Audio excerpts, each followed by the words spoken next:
खुश हो जाओ कोहली फैंस, क्योंकि आरसीबी को क्वालिफाई कराने का बंदोबस्त हो चुका है। लखनऊ और दिल्ली के इस मैच से राजस्थान क्वालिफाई हो गई, लेकिन लखनऊ और दिल्ली दोनों बाहर हो गई। सीधा एक तीर से दो निशाने। नहीं मतलब तुम लेवल ऑफ स्क्रिप्टिंग देख लो यहाँ पे। आरसीबी वर्सेस सीएसके के मैच को नॉकआउट मैच बनाने के लिए एलएसजी का एक मैच हारना जरूरी था। मोटा भाई ने बोला आप भी करके देता हूँ। बताओ भाई, दिल्ली जैसी किस्मत ना हो, मैच जीत के भी कोई फायदा नहीं हुआ। भाई we are in the end game now. IPL का आखिरी हफ्ता चल रहा है, गलती की कोई गुंजाइश नहीं है। यहाँ तुम मैच हारे और वहां तुम एलिमिनेट हो जाओगे। ऐसा नहीं है कि लखनऊ और दिल्ली दोनों के चांसेस नहीं है अभी भी क्वालिफाई होने के, लेकिन वो 1 या 2% रह गए हैं। मुझे तो लग रहा है सब लोग इतने टाइम से क्रिटिसाइज कर रहे थे कि फ्लैट पिचेस बन रही है, 250 का स्कोर बन रहा है, इंपैक्ट प्लेयर रूल है, आईपीएल को बॉयकॉट करो, खराब कर दिया है आईपीएल को। मोटा भाई ने सब सुन लिया और दिल पे ले लिया और रख दिया आरसीबी वर्सेस सीएसके का नॉकआउट मैच 18 तारीख को। अब करके दिखाओ आईपीएल को बॉयकॉट।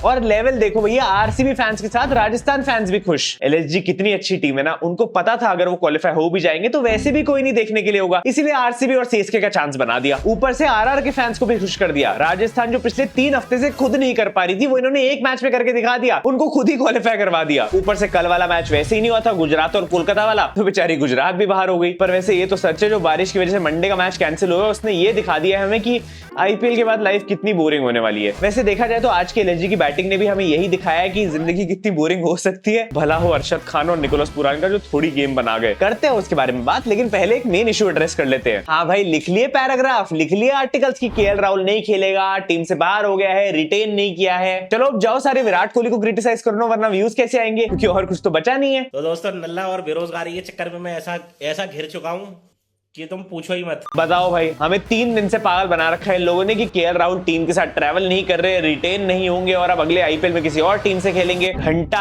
राहुल भाई आए भी और इतना बढ़िया खेल के गए। अरे 166 की क्विक फायर इनिंग्स खेली है। हाँ माना सिर्फ 5 रन ही बनाए 3 बॉलों में, लेकिन अगर यही थाला ने किया होता तो सब कैसे नाच रहे होते इस बात पे। हमारे राहुल को सबने ऐसे ही बदनाम करके रखा हुआ है।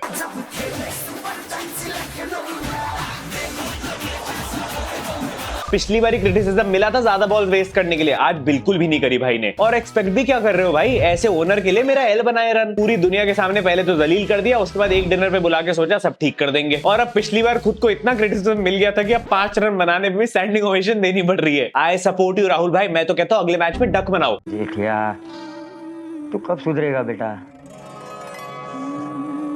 सॉरी बापूजी।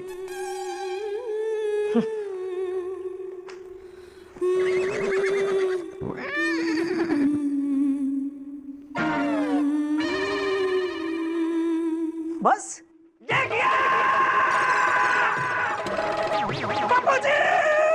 लग रहा है पिछले मैच की इनिंग्स देख के मालिक ने बोला था इससे अच्छा तो तू खेल ही मत, तो राहुल भाई ने एग्जैक्टली वही किया। अब ये कोई नहीं बोलेगा कि आज की इनिंग्स देख के लग रहा था संजीव जी सही थे। नहीं भाई, ये सोची समझी प्लानिंग थी, किसी को शक ना हो इसलिए एलएसजी का पूरा टॉप ऑर्डर फेल किया गया है। नहीं, यहाँ एक डिनर से तुम केएल राहुल को नहीं खरीद सकते। राहुल भाई ने अपनी पेप टॉक में पूरी टीम को बोला है कोई रन नहीं मारेगा, और 1-2 को छोड़ के सबने वही किया। इसे कहते हैं प्लेयर्स कैप्टन, सब बात मानते हैं। और राहुल भाई, आपका एलएसजी ओनर को पागल बनाने का तरीका थोड़ा कैजुअल है। टॉस के टाइम पे आके बोला हम तो बॉलिंग लेंगे क्योंकि हमारे पास एक्सपीरियंस और अच्छी बैटिंग लाइनअप है, हम कोई भी टारगेट चेस कर सकते हैं। नहीं भाई नहीं, ये सोची समझी प्लानिंग है। उनको पता था संजीव जी ने आना, इसलिए इस बार बिठा के दिखाया कि और कितना गंदा खेल सकते हैं।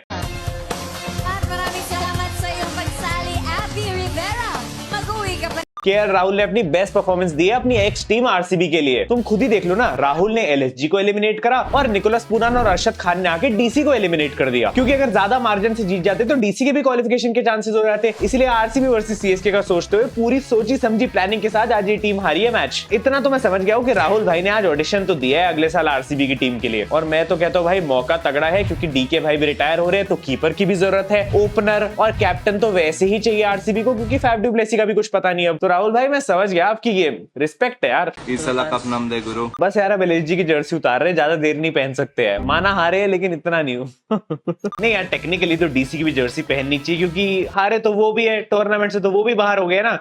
तो उनकी पहनूंगा, उनकी ज्यादा सुंदर लगती है मुझे। भाई मैंने देख लिया आरसीबी यूं ही बदनाम है, प्लेयर्स तो मुंबई इंडियंस की टीम से निकलने के बाद भी चमक जाते हैं और वापस आने पे फ्लॉप हो जाते हैं। नहीं, मेरा मतलब है आज तुम स्टब्स और अरशद खान की परफॉर्मेंस को देख लो, ये दोनों मुंबई के एक्स प्लेयर्स है। स्टब्स ने जिस लेवल की हिटिंग करी है, लास्ट के ओवर में 300 प्लस के स्ट्राइक रेट से रन मार रहा था और ये स्कोर 200 के पार पहुंचाने में इसी का हाथ है। भाई एक फियरलेस बैट्समैन है, कीपिंग भी कर लेता है, अच्छी फिनिशिंग भी दे देता है और बॉलिंग भी डाल देता है, पूरा 360 प्लेयर बन चुका है। मैं तो सोच रहा हूँ साउथ अफ्रीका के तो मजे ही मजे है भाई, क्लासन और स्टब्स इनकी फिनिशिंग संभालेंगे। मतलब साउथ अफ्रीका के अगेंस्ट बॉलिंग करते हुए 16 से 20 ओवर्स के बीच में गेम ओवर है बॉलर्स के लिए। हर्षल पटेल ने इस आईपीएल में एक काम बढ़िया करा है, अभिषेक पोरल का करियर बना दिया है। पहले मैच में ही उससे 25 से 26 रन खा लिए और उसके बाद से उसको कंसिस्टेंटली चांसेस मिले, इतने कि भाई अब वो ओपनिंग पे आ रहा है और अच्छा भी परफॉर्म कर रहा है। 2 50s मार दिए बंदे ने। और वहीं दूसरी तरफ अरशद खान, भाई ये क्या प्योर ट्रेजर है, लेफ्ट हैंडेड मीडियम पेसर है जो 130-140 डाल सकता है। 33 बॉल्स में 58 रन मारे, वो भी एकदम 100% प्रेशर सिचुएशन में, जहां किसी को 1% की उम्मीद नहीं थी कि भाई एलएसजी यहां कमबैक कर सकती है, वहां से टीम को ऊपर लेके आया है। और अगर बाई चांस दूसरे एंड से थोड़ी सी हेल्प उसको मिल जाती तो शायद ये चेज भी कर देता पूरा। और बॉलिंग में सबसे ज्यादा इंपॉर्टेंट विकेट निकाल के दिल्ली के लिए वही मैच खत्म कर दिया, फ्रेजर गर्ग को आउट कर दिया। ऐसे ही पेस बॉलर चाहिए हमें अपनी इंडियन टीम के लिए फ्यूचर में। बस ये इंपैक्ट प्लेयर रूल को इसी आईपीएल तक रखो, अगले आईपीएल से हटा दो ताकि ये प्लेयर्स और नरिश हो पाए और अच्छे से खेल पाए। वैसे दिल्ली फैंस इस मैच में फ्रेजर गर्ग से काफी उम्मीद लगा के बैठे थे, लेकिन आज उसने मैकालू टिक्की वाली परफॉर्मेंस दे दी। पहली बार देखा है, इंपॉर्टेंट मैच था, टीम को बचाना था और रन स्कोर करने की जरूरत थी, लेकिन फिर भी एक ऑस्ट्रेलियन प्लेयर फेल हो गया। अरे ये तो अपने इंडियंस की आदत है। प्लेयर ऑफ द मैच मिला ईशांत शर्मा को, क्योंकि भाई ने 9 बॉलों में ही क्विंटन डीकॉक, दीपक हुडा और केएल राहुल को निपटा दिया। Ishant Sharma giving his best performance so that Virat Kohli team can qualify. भाईचारा ऑन टॉप। पंत भाई तो कल अलग ही गुस्से में आए थे मैच खेलने, जितने बाउंड्रीज नहीं मारी उससे ज्यादा तो बैट हवा में फेंक दिया बंदे ने। नहीं भाई, जितनी नाइंसाफी हुई थी 1 मैच बैन मिलने से, मैं भी यही करता, बैट फेंक के मारता और उम्मीद करता कि अंपायर के सर पे लग जाए ताकि उनको पता तो लगे क्या किया उन लोगों ने। पर हाँ, ऋषभ पंत की इस बात से मैं अग्री करूंगा, लास्ट मैच में ऋषभ पंत का ना होना was a big factor जिस वजह से वो टीम मैच हारी। तुम एक मेन प्लेयर कैप्टन को एकदम से टीम से हटा दोगे और एक नए कैप्टन को डाल दोगे पूरे गेम के लिए, तो मुश्किल तो हो ही जाएगा। एंड कहीं ना कहीं दिल्ली के लिए अनफेयर रहा ये, क्योंकि अब दिल्ली कैपिटल्स के प्लेऑफ सिनेरियोस बहुत ही ज्यादा डिफिकल्ट हो गए हैं। देखो ऐसा कुछ है कि एसआरएच के 2 मैचेस है, जीटी और पंजाब के अगेंस्ट, और एसआरएच को बाहर करना पड़ेगा। तो जीटी और पंजाब को दोनों को बैटिंग फर्स्ट लेनी पड़ेगी एसआरएच के अगेंस्ट, फिर दोनों को एटलीस्ट 200 रन बनाने पड़ेंगे, फिर दोनों को छोड़ो यार, क्या फर्क पड़ता है। बेसिकली डीसी के क्वालिफाई करने के उतने ही चांसेस थे जितना मेरी अवार्ड वीडियो टाइम पे आने के। मैं तो ये सोच रहा हूँ कि पिछले कुछ हफ्तों से सब कुछ आरसीबी के फेवर में जा रहा है और सारी चीजें लीड अप कर रही है आरसीबी वर्सेस सीएसके के इस मैच पे। फैंस में उम्मीदें जग रही है, प्लेयर्स अच्छा परफॉर्म कर रहे हैं, ऐसा लग रहा है आरसीबी इज कुकिंग। पर अगर 18 तारीख को बारिश हो गई तो सोचो क्या होगा। देखो भाई, चांसेस है, क्योंकि आजकल रोज बैंगलोर में बारिश हो रही है, लोग अपडेट्स दे रहे हैं, तो मतलब कितना भी अच्छा खेल लो, डर का माहौल तो रहेगा ही।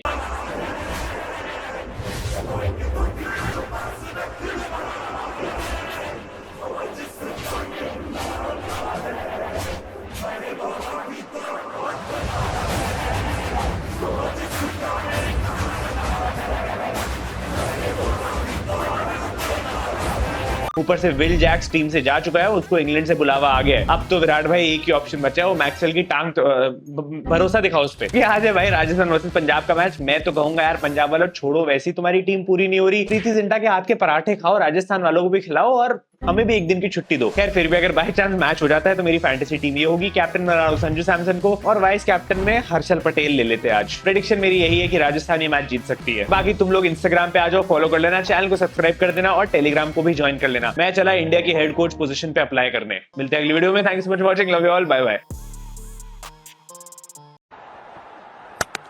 Oh, here's my wicket.